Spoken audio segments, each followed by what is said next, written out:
Thanks for tuning in to Eat. This is Eclectic Knowledge, where we search high and low, east and west, for the best of what the world knows. I'm Danny Bates.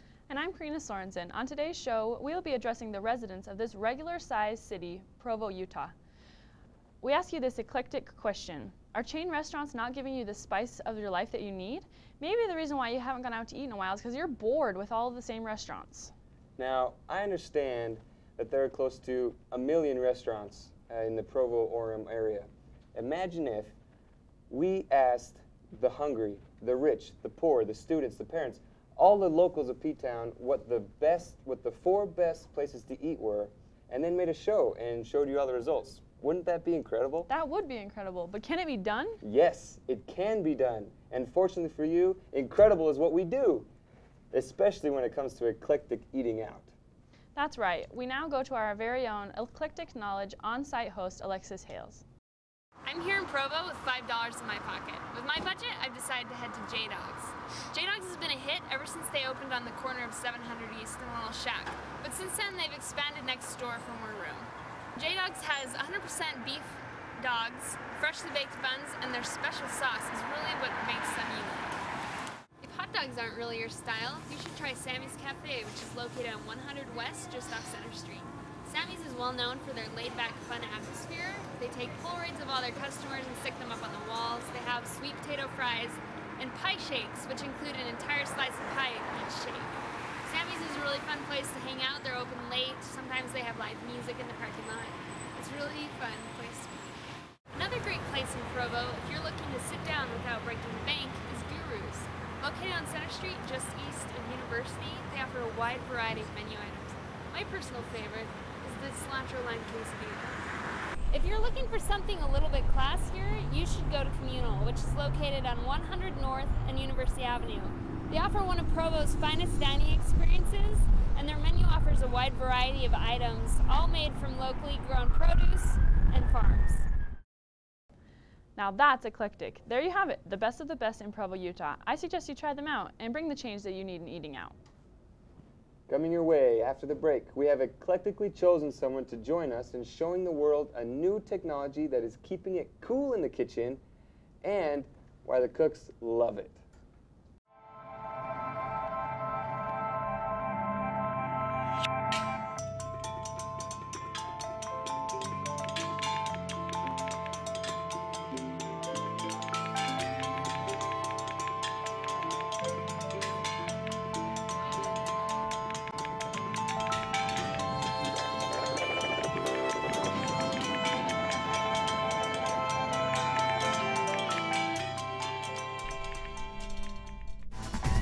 Eclectic Knowledge is brought to you by Apple, think differently. Canon, bringing you advanced simplicity, and built-in inspiration for every celebration. All right, for those of you just tuning in, we have with us a specialist in cooking utensil technology, Cameron Wilson. Welcome to the show, Cameron. Thanks for having me. And I understand that today you're going to show us a little bit about silicone. What are some of these things here? That's right. Silicone has become very popular in the cooking industry, mainly because of its property of having heat resistance. We have several pieces here. This is to make cakes with it. Cakes with it. Yeah, exactly. You can put some cakes in this and throw it in the oven. And the cool thing about this is that it won't get hot to the touch. So you can pull it out and grab it right out of the oven and you won't get burned. So that's kind of, I guess what, like this, I've actually never seen one of these things, never even thought that there could be anything like this. I could stick my whole hand in the oven and it wouldn't get hot at all. And I could grab a hot pan and this wouldn't melt. Is that what you're telling me? That's exactly right. With the older ones, you'd have to sometimes worry about it getting hot. With these, with the new silicone technology, you don't have to worry at all. Wow. That's eclectic. That's amazing.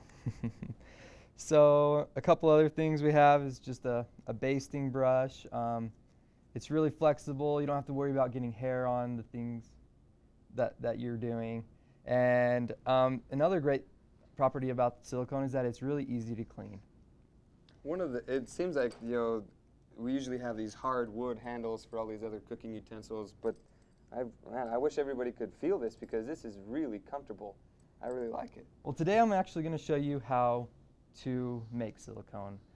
It's a fairly simple process, and it doesn't take too long, so we'll go ahead and do this. Before the show, I came and poured out some of this base material. It looks like glue. It's glue. The viscosity is pretty thick, and if we were to do this right now, it would take a while. But we have the base here, and we have the curing agent here, which is a blue color. So how come you have so much base and so little of this curing stuff? In the industry, we use the ratio of 10 to 1. The reason is because, basically just because of price. We don't want to waste too much of the curing agent, in which we could do, but it would just make the process go quicker, and it really wouldn't matter. So the ratio you said is 10 to 1. So you have how much in here right now? Right now we're doing it in grams. We do it by weight. So we have 100 grams of the base material, and then we're going to add this blue curing agent. So that would be 100 to 10. So we're going to put in 10 grams of this right now.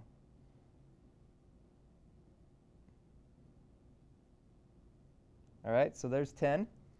If you go a little over, it's all right. It'll just cure a little faster. Kind of like what you said. Yep. Glad he said that. So I don't know if you can see that, but here's the two, and they're not mixed, so we need to mix them. And what you can use is just use a spoon or anything. It's just like when you're at home cooking up something, you could cook up some silicone. That's pretty cool. So we're just going to stir it. So how do you know when to stop stirring? Well, if you can see here, it's still separated a little bit. When it's all good and ready to go, it'll get this uniform light blue color. All right, so that's a pretty good consistency here. Once you have that, you don't have to worry about rushing or anything. You'll have a little while to let it set. About, if you could estimate. 15 minutes, you want to get it within your mold. And that's what I'm going to talk about next, is molds. So we have here, I made specially for this show, an 8-channel hot pad. We're going to make this using the silicone we just mixed. So you can make a mold out of anything, really. Wood, metal, plastic, even silicone if you had it before. So we're going to go ahead and pour this in, and you'll see how easy it is. You're just going to pour it right on top of the mold here. And obviously with different size molds, you're going to have either more or less silicone. I see. So you've poured just the perfect amount right here so that it's going to go directly to all the edges. Exactly. The top, you want to get all the spots to the corners and everything. Just push it around. And so you don't have to worry about it settling before it's completely flush with the top of the surface. It's just going to it'll follow the properties of physics and go all the way to the edges. It'll fill the voids. Another thing you need to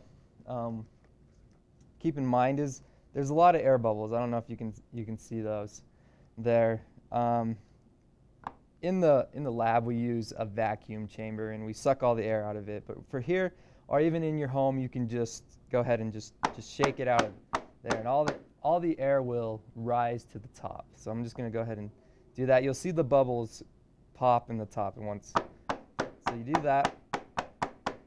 Oh yeah, I can see them coming out. Yeah. Once we have that done, you're going to have to let it set. Usually it takes about 5 to 6 hours, maybe longer, just depends.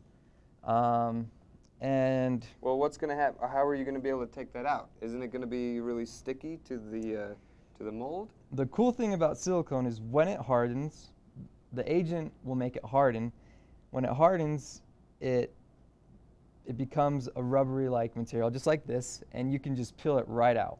It doesn't stick to it or anything, and it will form to exactly what you have.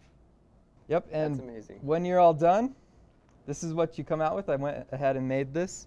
The only problem is I made the mold a little wrong. a little backwards, but it'll still work and you can still use it. Thank you so much, Cameron. That wraps it up. That wraps up the show, Eclectic Knowledge. Thanks for tuning in, and be sure to tune in to us tomorrow at the same time for more Eclectic Knowledge.